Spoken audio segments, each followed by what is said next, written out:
Para ser exorcista es necesario ser sacerdote nombrado por el obispo.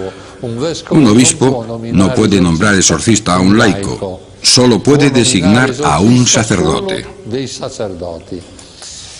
Luego empiezo a decir mis oraciones con la mano sobre la cabeza. En general, los exorcistas tienen en la otra mano el libro con el ritual de los exorcismos, pero yo no lo necesito porque me lo sé de memoria después de haber hecho tantos, y pongo la otra mano sobre la espalda, y así rezo. En un determinado momento utilizo el óleo de los catecúmenos, que es el óleo que usan en el bautismo.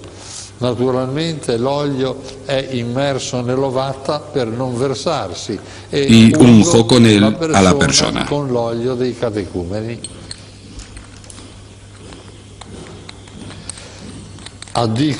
Recuerdo que para liberar a una persona se necesitan tantos y tantos exorcismos. Por eso conviene tener cerca un exorcista. Yo acostumbro a decir a los que me vienen, diríjase a su obispo y pida el exorcismo con la esperanza de que los obispos, a fuerza de oír tantas y tantas demandas, se decidan a nombrar exorcistas, aunque solo sea para verse libres de la insistencia de tantas personas. Normalmente la persona no se libera durante un exorcismo. El exorcismo reza por la liberación, pero a menudo la persona se ve libre cuando acude a un santuario mariano, como por ejemplo el de Nuestra Señora del Pilar, o incluso al más cercano a su casa. A menudo se liberan después de una larga adoración eucarística. He tenido casos de pacientes míos que se han liberado en Lourdes después de haber rezado durante toda la noche ante la gruta de Lourdes.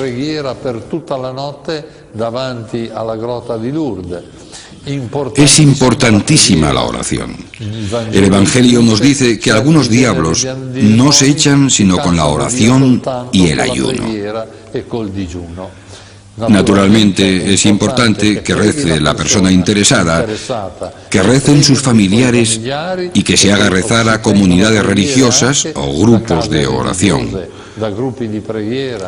Porque la liberación del demonio es fruto de una intervención extraordinaria de Dios que se obtiene mediante la oración.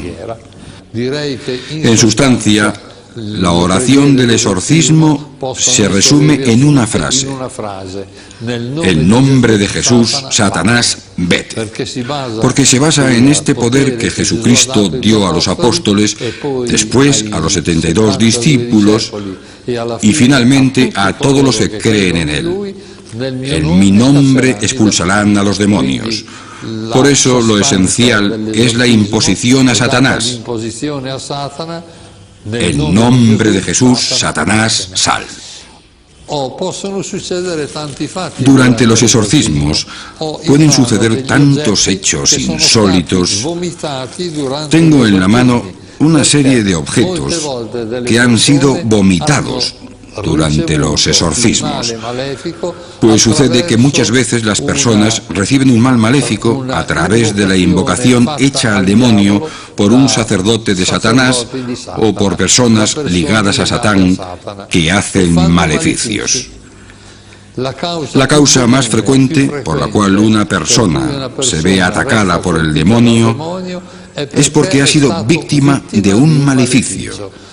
Se trata de una persona que, por odio, por interés, por venganza o por otro motivo, ha encargado a un satanista, a un sacerdote de Satanás, a un mago o a una bruja que haga un maleficio a alguien. ¿Qué es un maleficio? Es hacer mal a una persona por medio del diablo. Maleficio es una palabra genérica. El mal infligido a la persona por medio del diablo puede hacerse de muchos modos diversos. La forma más común del maleficio es el hechizo. El maleficio puede hacerse con un hechizo, con el mal de ojo, con una maldición, con un rito vudú, con una macumba, con un rito satánico. Puede hacerse de muchos modos diversos. A veces, las personas que lanzan maleficios usan objetos que por vía maléfica introducen dentro de la persona o dentro de la casa.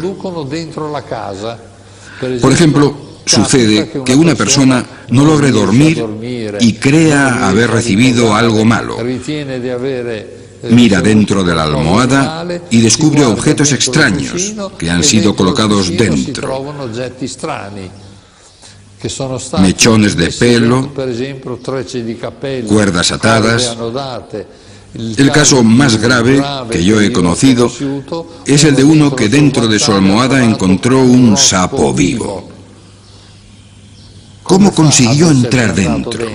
Por vía maléfica, por vía mágica, mediante un maleficio, o sea, a través de la acción del diablo.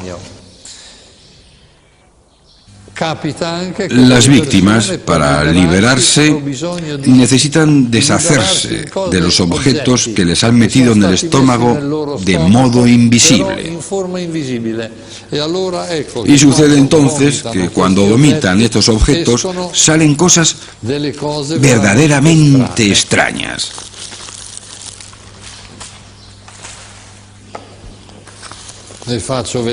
Voy a enseñarles algunas.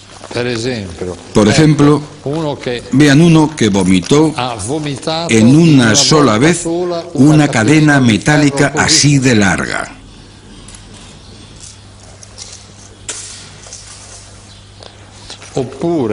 Esto es un abrelatas. Muchas pilas. Incluso viví el caso de una persona a quien el demonio le dijo que le haría vomitar una radiotransmisora completa.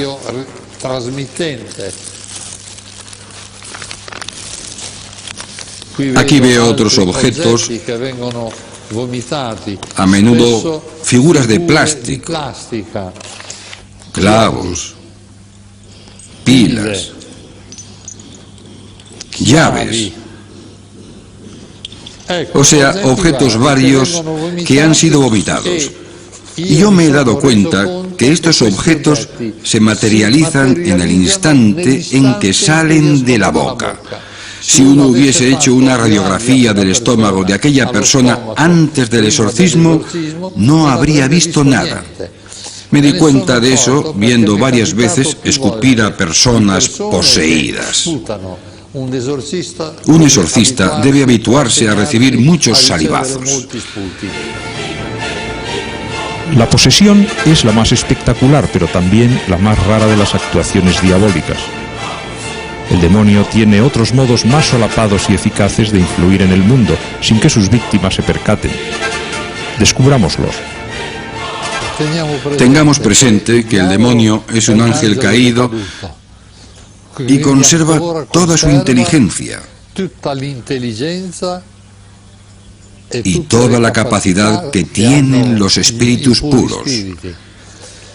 El diablo ejerce una doble actividad, ordinaria y extraordinaria. La actividad ordinaria es la de tentar al hombre al pecado. Es la actividad que a él le interesa más y a la que todos estamos sujetos. Cristo, al hacerse hombre, aceptó someterse a las tentaciones del diablo. Ciertamente él derrotó a Satanás en su intento.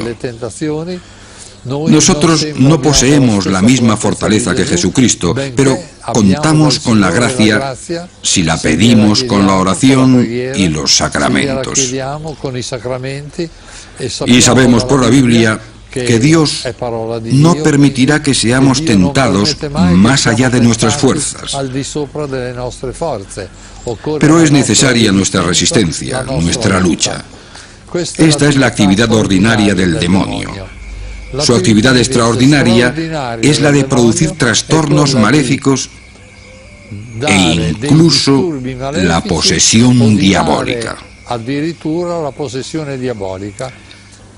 Cuando decae la fe, aumenta la superstición. Nosotros vivimos en un periodo en el que de fe hay poquísima, y entonces, he aquí que va ocupando un gran espacio la superstición. Hoy la superstición puede practicarse de varios modos diversos, como el de quienes se dejan esclavizar por magos. No son solo personas ignorantes, también caen en esos hombres políticos, empresarios, personalidades del deporte, que no toman sus decisiones sin antes consultar a su mago de confianza. Son pues lacras muy difundidas que abren la puerta a la posesión diabólica. El demonio puede atacar no solo a personas individuales, sino a comunidades enteras.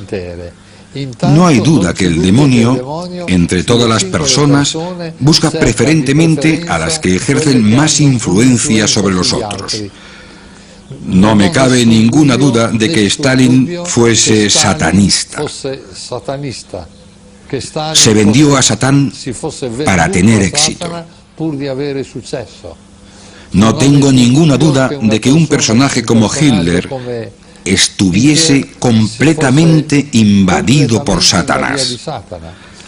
Hay que notar que Satán puede influir en grupos enteros, y yo creo que todo cuanto el nazismo ha hecho ha estado enteramente inspirado por Satán,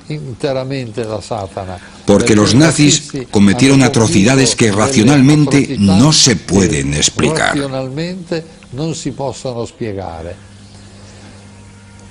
Vemos así cómo el diablo influye en el mundo de la política y en la vida social. Trata de apoderarse de los medios de comunicación de masas. En la televisión, por ejemplo, en los programas de la tarde, predominan las películas de sexo, horror y violencia. Sexo, horror y violencia. Y tanta juventud y tantas personas mayores y de todas las edades embotan su mente y se alejan enteramente de Dios a través de la continua visión de sexo, horror y violencia. Es importante tener en cuenta que el diablo puede atacar no solo a personas individuales, sino a un grupo entero que puede ser de poca monta o de gran importancia. Un ejemplo de grupo de poca monta es el de un amigo mío que exorcizó a una clase entera de 30 a 35 jóvenes que estaban simultáneamente influidos por el diablo, y hubo que proceder a los exorcismos para liberarlos. El diablo puede atacarnos de 4 modos diversos: la posesión diabólica, la vejación, la obsesión y la infestación. La posesión es cuando el diablo parece que entra dentro de la persona y actúa utilizando los miembros de esa persona. Es la forma más grave, y si queremos un ejemplo bíblico, tenemos el caso del endemoniado de Gerasa, que tenía una fuerza hercúlea y asaltaba a quienes pasaban por aquel camino. La segunda forma es la vejación, cuando el diablo no está en la persona, pero causa perturbaciones desde fuera. Por ejemplo, muchos santos han sido atacados por el diablo. como el cura de Ars, que era echado de la cama, o el Padre Pío, que era fustigado continuamente. Creo que casi todos los santos han sufrido vejaciones fuertes por parte del diablo. La tercera forma es la obsesión. Esta se produce cuando a uno le vienen pensamientos obsesivos, invencibles, que le martillean la cabeza y le incitan a la desesperación y al suicidio. También me he tenido que ocupar de varios casos de estos. La cuarta forma es la infestación, que está reservada no a las personas, sino a las casas, los objetos e incluso a los animales. El caso más común es el de la infestación de casas por el diablo. También puede actuar sobre objetos y alguna vez en animales. En estos casos también se pueden practicar exorcismos. El hombre, ¿cómo puede defenderse? Digamos que la defensa principal es vivir en gracia de Dios. Cuando uno se acerca con frecuencia a los sacramentos, aunque le hayan lanzado un maleficio, puede que rebote como el boomerang. O sea, que el maleficio recaiga sobre la persona que lo lanza y no sobre la persona contra quien se dirige, que está acorazada por la gracia de Dios, acorazada por la posesión de la Virgen, de los ángeles y por tanto puede estar segura. Sería un error gravísimo tener miedo al demonio. La Biblia nunca nos ha dicho que le tengamos miedo. Nos dice que le resistamos con fuerte fe. La fe vence al diablo. Esta es la victoria que vence al mundo, vuestra fe. Con la fe se vence al demonio.